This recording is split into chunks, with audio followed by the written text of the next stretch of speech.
Amazon दुनिया की सबसे रहस्यमयी जगह है। यहाँ पर कई ऐसे रहस्य हैं जिससे आज तक पर्दा नहीं उठ पाया है। लावा की तरह खोलती नदी से लेकर हाथी को खा जाने जितने बड़े एनाकोंडा तक, और यहाँ ऐसे भी पेड़ हैं जो कि चलते हैं। क्या ये सब सच है या बस एक दंत कथा? हम आपको यही बताने वाले हैं, तो चलिए 5 मिनट में आपको अमेज़न के जंगल का सैर कराते हैं। बस आप इस जंगल में घूम न हो जाइएगा। Number 6, boiling water. अगर आप कभी अमेज़न जंगल में जाते हैं और आपके सामने कोई नदी दिखती है तो तुरंत उसके पास मत चले जाना या फिर डायरेक्ट उसके अंदर कूद मत जाना, क्योंकि इसके बाद आप पानी के बाहर नहीं बल्कि सीधा इस धरती से बाहर निकलेंगे, यानी कि यमराज के पास। क्योंकि अमेज़न जंगल के अंदर कई ऐसी नदियां हैं जो कि उबलते पानी के साथ बहती है। इसके अंदर पानी का तापमान आमतौर पर 45 डिग्री सेल्सियस जितना होता है और दिन में कई वक्त ये तापमान बढ़कर 110 डिग्री सेल्सियस जितना भी पहुंच जाता है, यानी कि इतना ज्यादा है कि एक बार आप इसके अंदर जाएंगे तो कभी भी बाहर नहीं आ पाएंगे। ये सीधा आपके शरीर को 3rd डिग्री जला देगा। और उसके बाद क्या होगा ये बात तो आप जानते ही हैं। वैसे तो ये पानी इतना ज्यादा गर्म क्यों होता है, इसके बारे में रिसर्च चल रही है। कुछ लोगों का मानना है कि ये बिल्कुल किसी हॉट स्प्रिंग जैसा है, लेकिन किसी भी हॉट स्प्रिंग में इतना ज्यादा गर्म पानी नहीं आता।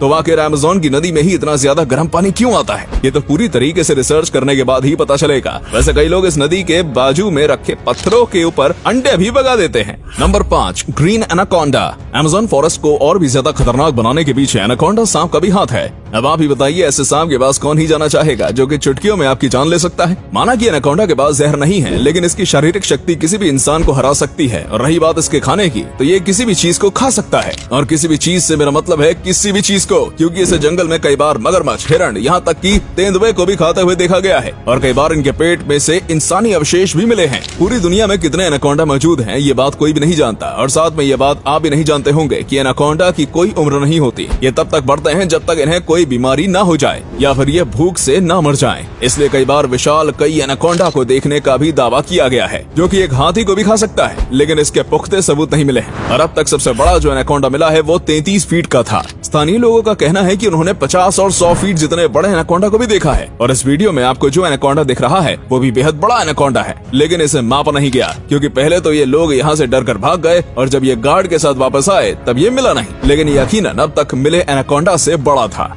Number 4, strange geoglyphs. अगर आप अमेज़न जंगल को ऊपर से देखेंगे तो आपको कई ऐसी चीजें दिखेंगी जिसे देखने के बाद आपको यकीन नहीं होगा। जैसे कि पूरे अमेज़न जंगल में कई ऐसे अजीबोगरीब पैटर्न्स बने हुए हैं जिन्हें बस ऊपर से ही देखा जा सकता है। इन पैटर्न्स को बनाने के लिए जमीन पर कई प्रकार की लाइनें की गई हैं। यहाँ तक कि कई जगह पर तो अजीबोगरीब शेप्स के पत्थर भी रखे गए हैं। अब इन सब चीजों को क्यों और कैसे बनाया गया था, ये सब आज तक रहस्य बना हुआ है। इसे बनाने के पीछे का सबसे पहला निशाना एलियंस को बनाया जाता है। कहा जाता है कि एलियंस ने ही किसी न किसी वजह से इसको बनाया होगा, क्योंकि दुनिया के कई कोनों में से ऐसी कई चीजें देखने को मिलती हैं, जैसे कि नाज़का लाइंस जो कि पेरू में है। और कुछ का मानना है कि इस तरीके से एलियंस आपस में बातें किया करते थे। और वैज्ञानिकों ने कहा है कि हो सकता है ये सब चीजें अमेज़न के जंगल में रहने वाले आदिवासियों ने बनाए हों। जैसा कि आज के वक्त में मनोरंजन के लिए कई सारी चीजें मौजूद हैं, लेकिन उस वक्त ऐसा कुछ नहीं हुआ करता था, इसलिए कहा जाता है कि ये सब उन्होंने अपने मनोरंजन के लिए किया होगा। लेकिन वहीं पर आखिर इन्होंने उन चीजों को बनाया कैसे, क्योंकि बिना किसी मॉडर्न टूल के इंसानों के लिए इसे बनाना इम्पॉसिबल है। नंबर 3, पोटू। अच्छा, अभी आपको कोई पक्षी दिख रहा है? शायद नहीं दिख रहा होगा,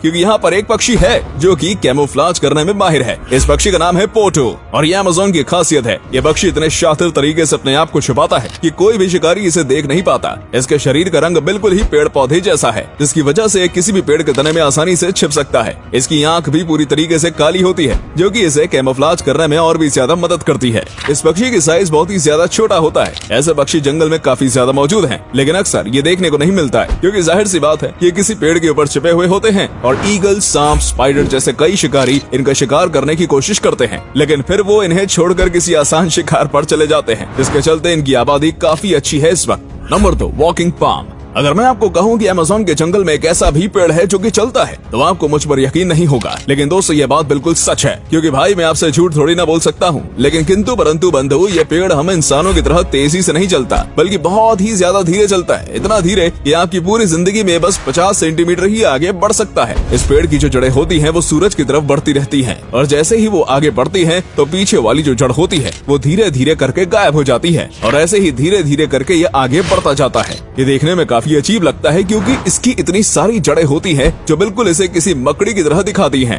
इस तरीके से जड़ों वाला शायद दुनिया में ये इकलौता पेड़ होगा, और ये पेड़ चल सकता है वो तो एक अलग ही कहानी है। Number 1, plastic eating fungus.